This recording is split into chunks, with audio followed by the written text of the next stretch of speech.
मान्यवर कांसीराम साहब ने जो पुस्तक लिखी अपने जीवन में बहुत महत्वपूर्ण, चमचा युग। तो भाई चमचा चाहे सोने का हो, चमचा चाहे चांदी का हो, चमचा चाहे पीतल का हो, चमचा चाहे सिल्वर का हो, लेकिन ध्यान रहे चमचा अपनी मर्जी से नहीं घूमता। चमचा जिसके हाथ में होता है उसकी मर्जी से घूमता है। और लेकिन हमारा एक उद्देश्य बन गया आज, हम अपने दलितों में और आदिवासियों में और पिछड़े वर्ग के अंदर जाकर इतनी जागरूकता पैदा करेंगे कि कम से कम SC ST OBC के लोग अपने बच्चों का दंगों में इस्तेमाल ना होने दें। का हाल पाकिस्तान, लेबनान, इराक और अफगानिस्तान और सीरिया जैसे होने वाला है, क्योंकि जिस तरह ये कट्टरपन बढ़ रहा है भारत में, कुछ ऐसी ताकतें जो एक पर्टिकुलर धर्म का राष्ट्र बनाने की बात कर रहे हैं।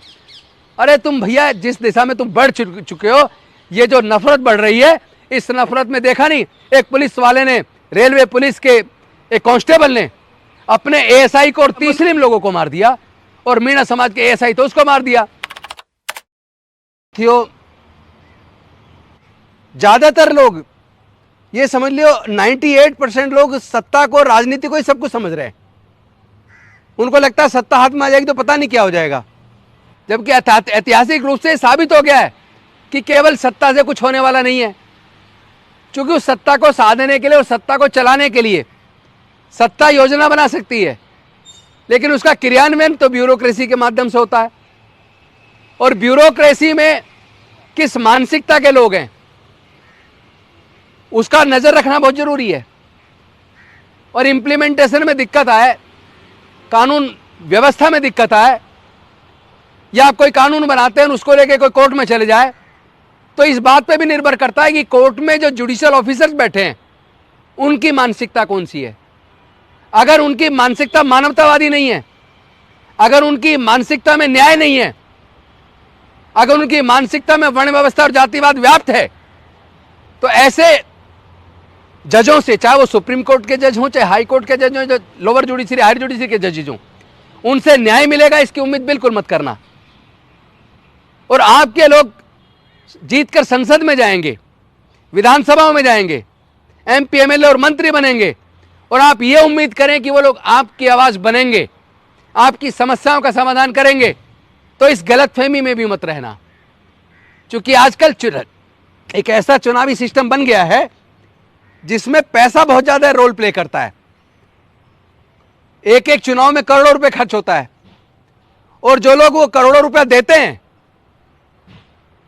तो जिनके पैसे से वो नेता चुनाव लड़ता है, वो पहले ही दिन उनकी गुलामी स्वीकार कर लेता है।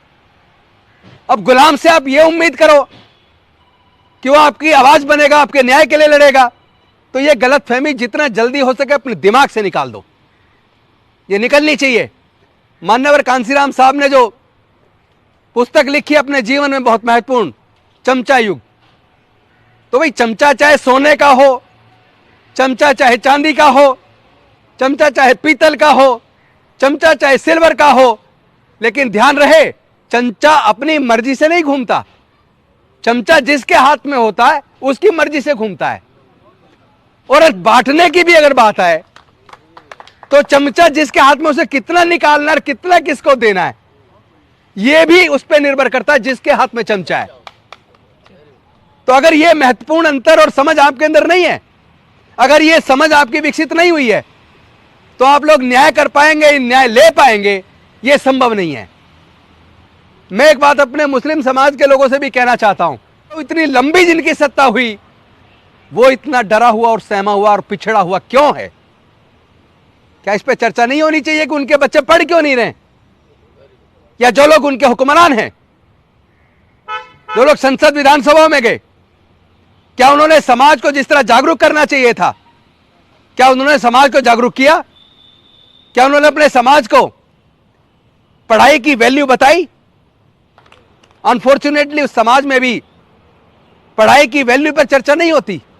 यानी पिछड़े वर्ग को, दलितों को, आदिवासियों को, अल्पसंख्यक को अगर इसे जोड़ दिया जाए तो 140 करोड़ में से कम 115 करोड़ है। लेकिन इस 115 करोड़ की ना तो कानून के मंदिर में, न्यायालय में हिस्सेदारी है, ना देश के व्यापार में हिस्सेदारी है, ना देश के प्राकृतिक संसाधनों में हिस्सेदारी है, ना देश की जो असली ताकतें हैं वहां हिस्सेदारी है। और संसद में अगर हिस्सेदारी बनी भी है तो वो पपेट्स की है, वो चमचों की है। चमचे न्याय नहीं करेंगे। आज जो नूह के अंदर दंगा हुआ, कौन कहता है किसको नहीं पता था कि यह दंगा होगा? अरे जो लोग पुलवामा के अंदर क्या हुआ सत्यपाल मलिक पूरा खुलासा कर चुके हैं, जो जम्मू एंड कश्मीर के उस वक्त के राज्यपाल थे वो खुलासा कर चुके हैं। यानी चुनाव जीतने के लिए ये राजनीतिक लोग कितने दंगे करा सकते हैं, कितने लोगों को मरवा सकते हैं। अभी 24 दूर है, उनको लग रहा वो हारने वाले हैं, तो हो सकता है अभी और पता नहीं कितने दंगे करा दें। लेकिन हमारा एक उद्देश्य बन गया आज, हम अपने दलितों में और आदिवासियों में और पिछड़े वर्ग के अंदर जाकर इतनी जागरूकता पैदा करेंगे कि कम से कम SC ST OBC के लोग अपने बच्चों का दंगों में इस्तेमाल ना होने दें। और जो बड़े बड़ी कुर्सी पे बैठे नेता हैं या जो बड़ी कुर्सी पे बैठे अफसर हैं या जिनके घरों में मंदिरों का चढ़ावा जाता है, मैं पूछना चाहता हूं किसी भी दंगों में उनके बच्चे गिरफ्तार क्यों नहीं होते? किसी भी दंगे में उनके बच्चे क्यों नहीं जाते? किसी भी धार्मिक जुलूस में जहां नंगी तलवारें लहराई जाती हैं वहां उनके बच्चे क्यों नहीं जाते? उसमें दलितों, पिछड़ों, आदिवासियों के बच्चों का इस्तेमाल होता है। तो आप लोग इतने बेखबर क्यों हैं? आपके बच्चे कावड़ लेने जा रहे हैं, उनके बच्चे विदेश में पढ़ रहे हैं, तो तरक्की किसकी होगी? तरक्की उसकी होगी जो दंगों में शामिल नहीं है, जो अपनी पढ़ाई पे गंभीरतापूर्वक ध्यान दे रहा है। जब आप पढ़ेंगे, जागरूक होंगे, तो सत्ता से सवाल करेंगे। और सत्ता को यह पसंद नहीं कि कोई उससे सवाल करे।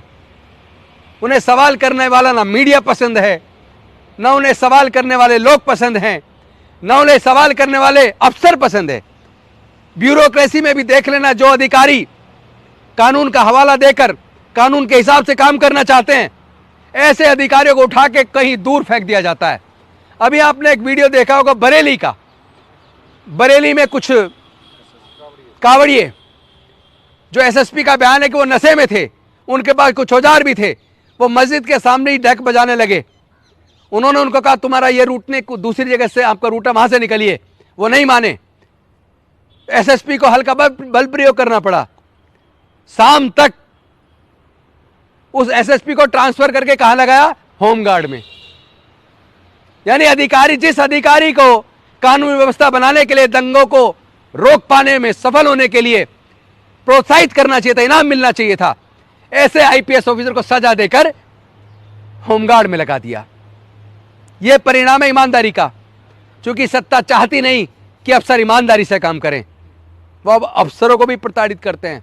कहीं ना कहीं उन्होंने जुडिशियल ऑफिसर्स की भी कुछ कमजोरियां पड़ के उनको भी कंट्रोल में कर लिया है। इसलिए बहुत सारे सर्वोच्च न्यायालय, उच्च न्यायालय के निर्णयों के अंदर भी न्याय नजर नहीं आता। तो आप लोग जब परेशान होते हैं, दुखी होते हैं, तो आप लोग फिर कोर्ट जाते हैं। लेकिन अगर कोर्ट में भी न्याय ना मिले तो फिर कहां जाओगे? फिर कहां जाओगे? और उसके बाद बड़े आंदोलन की तैयारी है 3 दिसंबर दिल्ली के रामलीला मैदान में। पूरी तरीके से भारत के संविधान को बचाने, लोकतंत्र बचाने के लिए एकदम हम एक बड़े आंदोलन का आह्वान करेंगे दिल्ली के रामलीला मैदान से 3 दिसंबर को। बस एक बात ध्यान रहे, आप लोग कम से कम न्याय के लिए लड़ने को तैयार हो जाओ। अगर आप लोग भी जाति देखोगे और धर्म देखोगे, अगर किसी के साथ अन्याय हो रहा है, अब किसके साथ अन्याय हो रहा है, पहले आप उसकी जाति और धर्म ढूंढोगे, फिर कुछ होने वाला नहीं, कुछ नहीं बदलेगा देश में। आपको यह देखना, अन्याय हो रहा है तो अन्याय के खिलाफ आपको न्याय की लड़ाई को लड़ना है। चाहे वो किसी भी धर्म और किसी भी जाति के व्यक्ति के साथ अन्याय हो, इस लड़ाई को लड़ना पड़ेगा। हमें भारत के संविधान को बचाना है, भारत के लोकतंत्र को बचाना है।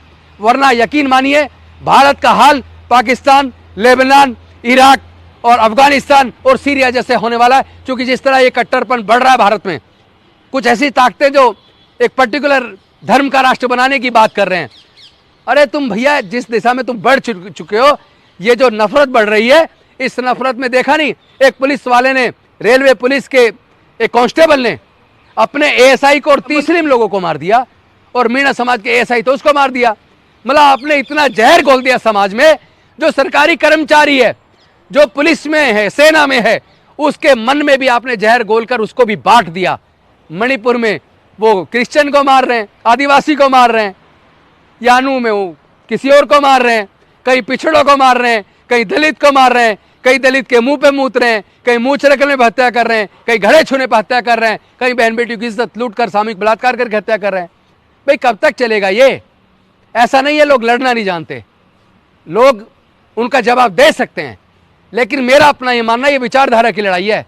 ये लड़ाई औजार हथियार की नहीं है, और औजार हथियार से वैसे भी कोई जंग जीती नहीं जा सकती। विचार की लड़ाई को विचार से लड़ना होगा, दिमाग से लड़ना होगा, बुद्धि विवेक से लड़ना होगा। और मुझे पूरा यकीन है कि हम लोग बुद्धि और विवेक से, दिमाग से, अपनी काबिलियत से डॉक्टर बाबा साहेब अम्बेडकर के बताए रास्ते पर चलकर संवैधानिक तरीके से इस लड़ाई को लड़ेंगे भी और इस लड़ाई को जीतेंगे भी।